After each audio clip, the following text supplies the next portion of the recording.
prvé si na pánvici opečiem kura. Ja som použila prsia, ktoré som si nakrájala na také 3 cm kúsky. Treba sa uistiť, aby na tej pánvici tie kúsky mali svoj priestor. Nechceme, aby sa to mäso prekrývalo. Sa môže stať, že sa začne dusiť alebo variť. Je pánvica rozpálená, ukladáme na ňu marinované mäso a opečieme ho z jednej z druhej strany tak po 3 minútkach. Opečené kúsky si zatiaľ odlož bokom a postupuješ, kým neopečieš všetko mäso. Medzi tým, ako sa ti opeká mäso, si nakrájaj na jednu cibulu.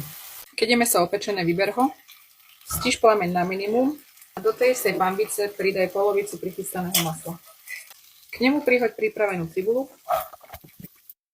Ak točíš video, nenechaj sa rozptýliť tým, že ti padla doska do pánvice a všimni si, že sa ti vybil mikrofón. Prisyp k tomu koreninovú zmes, porestuj asi minútku za stáleho miešania, potom pridaj kešu a restuj ďalšie 2 minúty. Následne prihoď zbytok masla a keď sa celé rozpustí, môžeš pridať pasírované paradejky. Zmes premiešaj a na miernom ohni podúc pod pokrievkou maximálne 10 minút. Takto prichystanú omáčku nechaj aspoň trošičku vychladnúť. Potom si ju prelož do nejakého blendera, food procesora, mixéra a vymixuj do hladka. Keď dáš sa hladí mokrou rukou, rozpúšťa sa iba cukor a okolo nás.